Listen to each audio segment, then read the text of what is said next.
Hey, Nicole. Hey, Chris. Welcome to our newest episode of The Wire. Today, we are going to be talking. We normally talk about wire fraud and wire fraud type of cybercrime with real estate and real estate transactions. Today, we're going to be talking about something different. We're talking about ransomware. Yes. And I think it's really important we touch on this today. Maybe you can discuss a little bit more as to why this is a hot topic this week, especially. Yeah, we are coming off of a ransomware attack that was that happened to a company called Cloudstar. So Cloudstar is a company that does IT, cloud computing, all types of different security products for the title space and the lending space. And over the weekend, they were hit with a ransomware attack. For those that aren't familiar with how ransomware attacks work, basically, it's kind of like what it sounds. So ransomware is a form of what's called malware or malicious software. So, someone at some point in time downloads something on their computer they shouldn't, and that then is able to penetrate the system of the company or in the computer and hit its vulnerabilities, and then encrypt all of the information on that network and on that computer. And next thing you know, there's a label or a warning shows up on your computer screen that says, we've successfully encrypted your computer and you do not have access to anything unless you pay us $1 million in Bitcoin or whatever the number is. And so the goal isn't really to keep people out of their machines forever. The goal is just like what it sounds. It's to ransom the information and access to the information back to that business and that user. And so the goal is to make money. Yeah. It's like a kidnap, right? Kidnapping your data. It's just like what it sounds. And so typically these actors are coming like with wire fraud. What's different is you have different types of actors, and generally you see somebody doing a ransomware attack is a little bit they're a little bit more technologically savvy than what we're seeing with these wire fraud dupes. That wire fraud are generally people doing an extension of things like romance scams, right, and phishing scams. These malicious the ransomware attacks are generally, you're seeing those actors are in Eastern Europe or Russia, and they're fairly sophisticated in the technologies they're using and the processes they're using to do this. And now what you're also seeing is that these guys are no longer just targeting individual businesses or governments. They're targeting the infrastructure. And so for a company like this, a company like Cloudstar, who have tens of thousands of clients, rather than going after each individual business and trying to upend that one business, they're trying to upend thousands of businesses. And so it applies more pressure to those infrastructure companies that don't have a choice but to figure out how to pay the ransomware.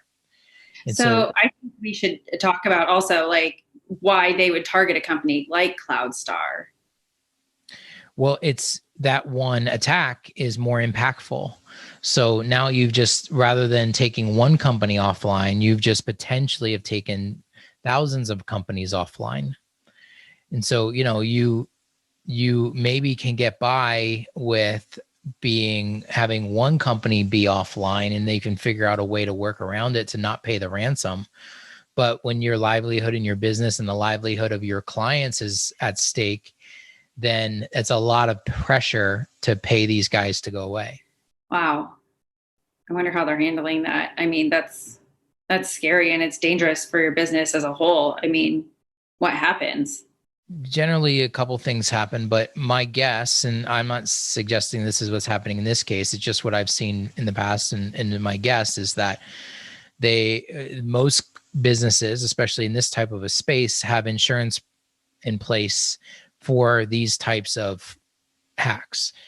And so what those insurance policies typically do is they will pay the ransom, and they'll pay for a PR campaign and a rebranding campaign, because these brands are basically dead, right? And again, I'm not necessarily talking specifically about these guys, just what I've seen in the past. And so you have insurance that will pay to get your information back it's not really paying to put better security in place, right? But it is paying to get you back online. And then from there, there's quite a bit of, you can imagine the amount of PR and rebranding that would have to go into salvaging that business. Right. I feel like we're seeing this a lot on the news lately too, and it seems to be happening more often, and it's really scary. Yeah, and you're seeing, again, it's like they're going after like infrastructure. They're going after vulnerabilities that typically haven't been targeted before. And it's they're applying more pressure so they can ultimately, at the end of the day, get paid. I mean, that's their goal. So it sounds complicated, but I mean, for a regular business user, how does this impact them in their daily business? Because I mean, it happens at the business user level. This is how it's initiated. And so what do people need to understand? What do they need to know? Because I mean, this is not something that can really be governed at a too high of a level if someone just clicks on something randomly. How is it getting to the business user, and what is happening to allow this to infiltrate? There's a couple of things going on. So most of the malicious software that's written, whether it's ransomware software or spyware software, or most of that software are written and targeted towards PCs. There's something like 23 million malicious software products, applications written for PCs, and there's like hundreds of thousands written for Mac. So there's just a significantly more amount of written for PC based. So if you're a PC based business, right off the bat, you're more likely to potentially be a target where someone could take advantage of a weakness in your system. That's math. Yep. So that it kind of can start there. And then if you don't have the proper, if you're on a PC based system and you don't have the proper antivirus is set up, and you don't have the proper barriers in place for people to be downloading things on your network that they shouldn't be, and that's what happens. And so someone downloads something they shouldn't download, a file that goes onto their machine. And then once that file is opened up, it executes the application, which goes in and basically takes all of that data, then penetrates the network and encrypts it all to where now you don't have access to it anymore. What a nightmare. Yeah. And there's not a whole lot more valuable to a business than their data. Right. And so it's not like you can just say, well, we don't really need that information anymore, and just box it all up and now buy new computers. Like you can, but that's really detrimental to what it is, to how businesses work. Right. And when they're using a cloud-based company to support their efforts, I mean, they're depending on them also to make sure they have their backups for them as well. So how do they know that those have not been compromised? Well, that's the thing. You really don't, right? And so the backups is the backups. If those backups are compromised and encrypted, they're useless, right? So, my personal feeling in and around all of this is that if you are using cloud services and they're not owned, or they're not being offered by a company named Google or Amazon or Microsoft, then, it's just too much risk. And there's been so much advancement in cloud services in the last 5 to 10 years that it's really hard to compete if you're a cloud services type of business, especially if you try to operate things like data centers and you're competing against these big guys. Now they're just, the level of scale and complexity and just infrastructure is next to impossible to compete with. And so that's, it's really hard to justify, not only for a cost because it's so inexpensive to use those services, but just the level of security involved in it's hard to justify not using them. Right. So obviously we're talking about Cloudstar, and the reason this one is definitely on our radar is because it's real estate related. We've seen some other attacks this year already that are not related to this industry, but so we can't really talk about the details and how that affects their business, but we have a better understanding of how this one is affected, just because they are supporting companies like lenders and title companies. And when their information is locked down, the closings that are supposed to be taking place where people are buying and selling houses can't happen if that data is locked up and they don't have access to it. So obviously we know this affects the economy as a whole because these transactions aren't being completed, contracts are being broken. I mean, there's a lot that goes there. People are stuck in their, like, I mean, just on a personal level, they're trying to move, whether it's out of their house or into their new house. It could affect homelessness. There's so many things that are going on just on a personal level. And then if we look at a business level, title companies and lenders have personal data. Lenders pull a credit report. So they don't just have your social security number, they have your entire credit profile. If that's uploaded into that cloud-based system, then that is all compromised as well. I mean, this is scary. This is scary. What else is vulnerable in this process? I mean, there's a lot. Well, yeah, and I don't think anybody knows at this point, what's been compromised and how long things will be offline and that sort of thing. My guess is that these guys are going to get paid off and that information is going to be released. But you're right; it doesn't mean that that information then can't be isn't being backed up to be put onto the dark web. I mean, there are potential ramifications outside of just paying off a ransom. So, this is the world we live in. And there's, as much as the internet has opened us all up to global commerce and the ability to do so much, it also unveils the ability to be compromised in new ways that people are taking advantage of. So it's certainly interesting, and it's certainly something that seems to be permeating and changing and evolving, just like wire fraud. Right. So, whenever there's opportunity, there's going to be folks that are going to try to take advantage of that, especially in places in the world where there's no other opportunity. I mean, and that's a lot of places in this world.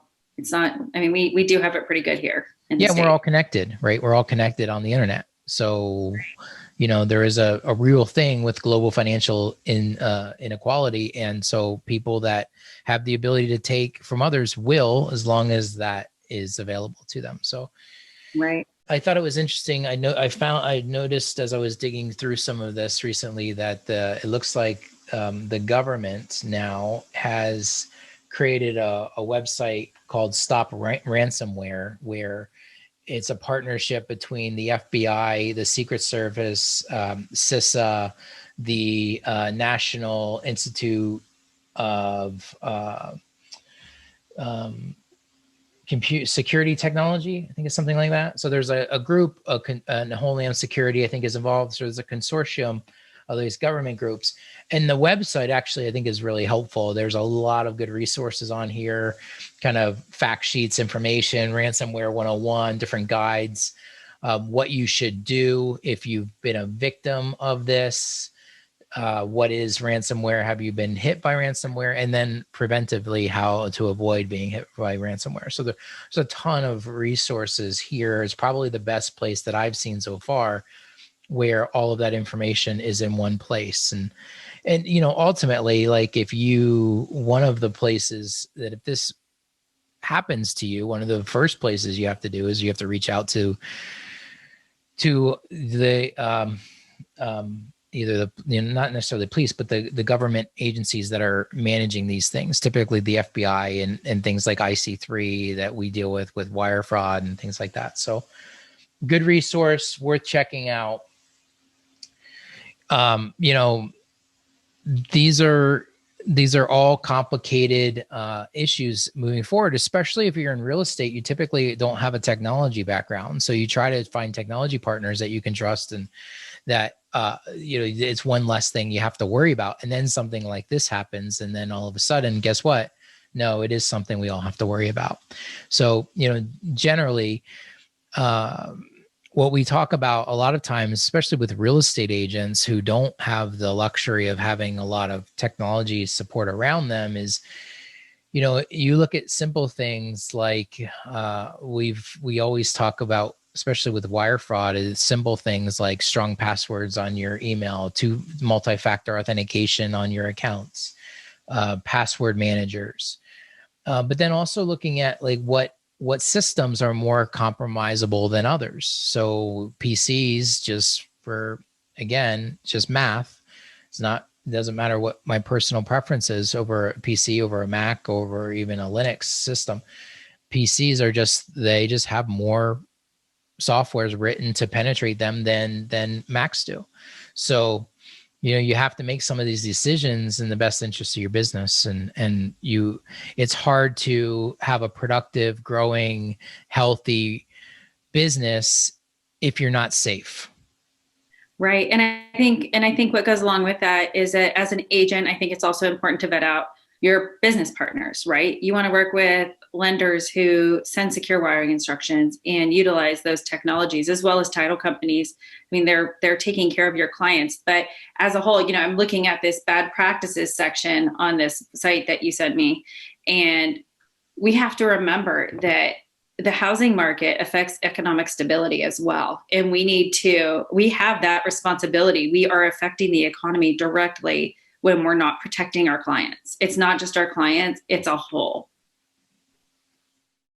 We have to be responsible. People don't do things if they don't feel safe. That's just human nature. And anyone who doesn't feel safe to transact and share financial information, they're not going to buy real estate, right? They're not going to go through these processes. They're going to find a different way to do it. And ultimately, I think ultimately the long-term impact of these things is going to be the consumers are going to, at some point in time, have a better way, or have a safer, more efficient and better way to transact. And it may take 5 years, 10 years, it may take 20 years, but there's going to be a better way to do this if we can't keep them safe.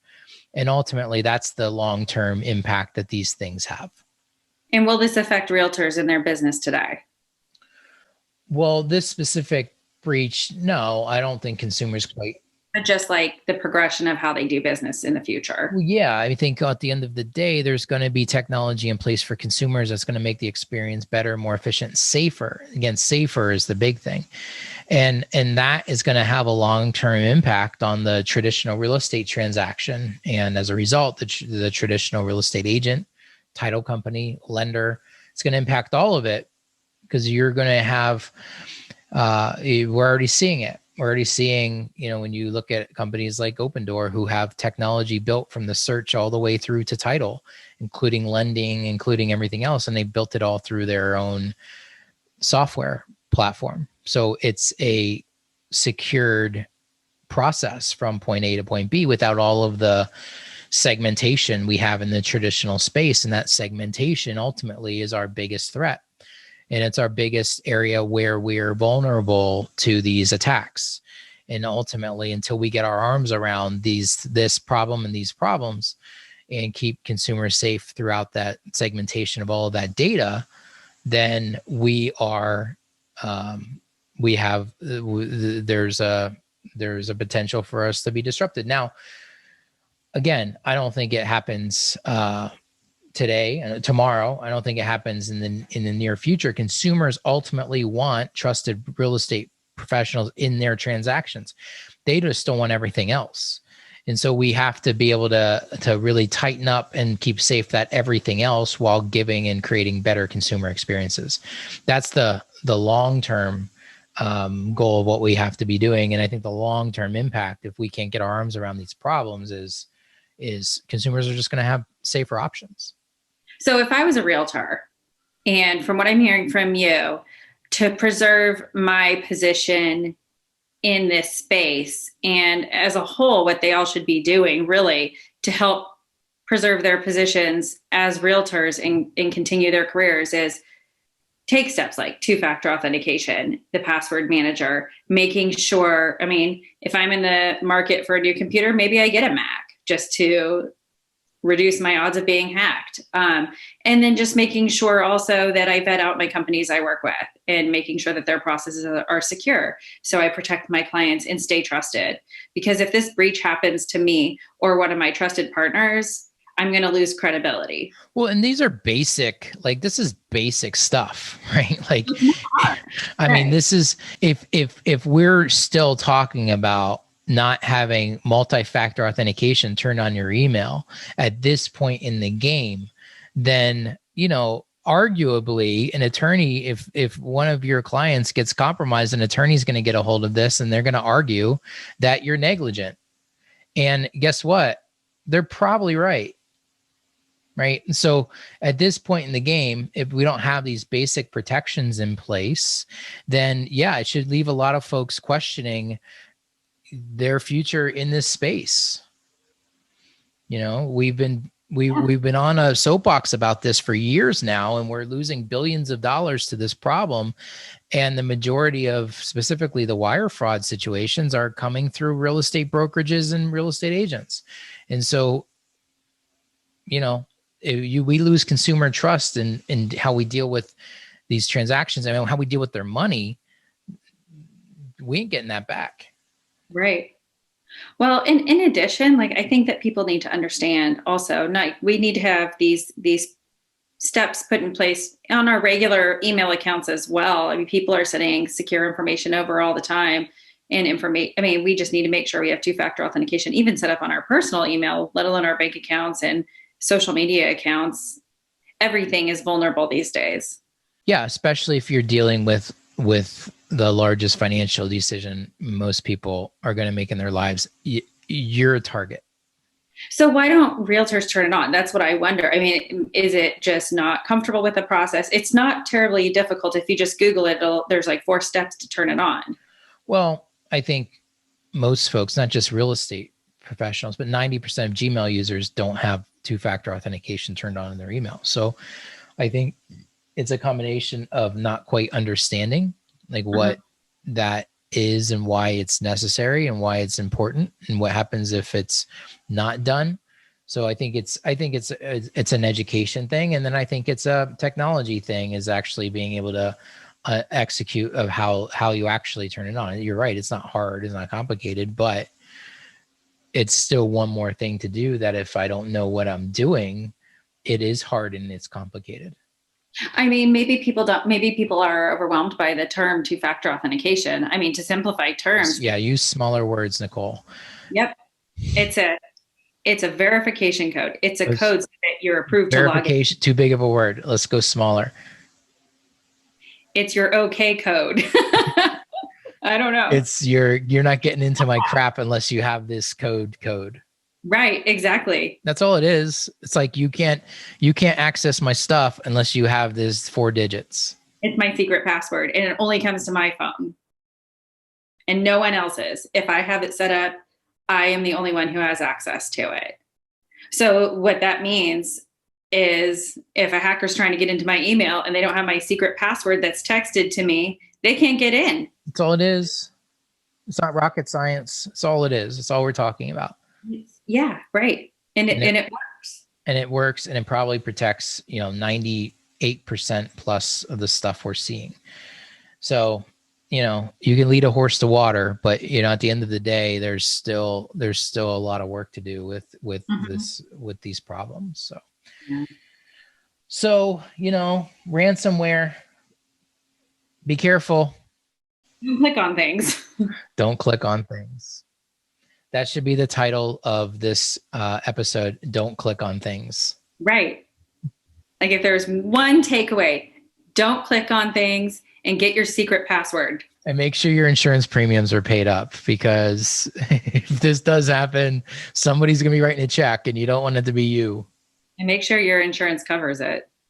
I see those policies in place.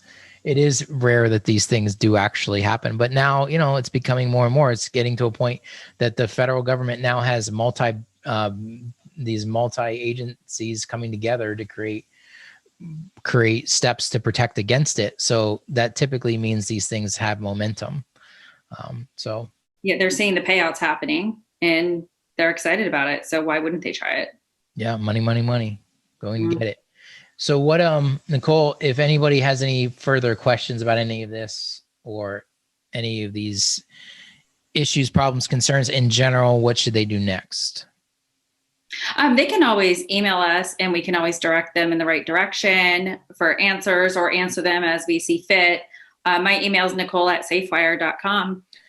So check us out, safewire.com, and stay safe out there, everybody. Yes. Good talking to you, Chris. Bye. Bye.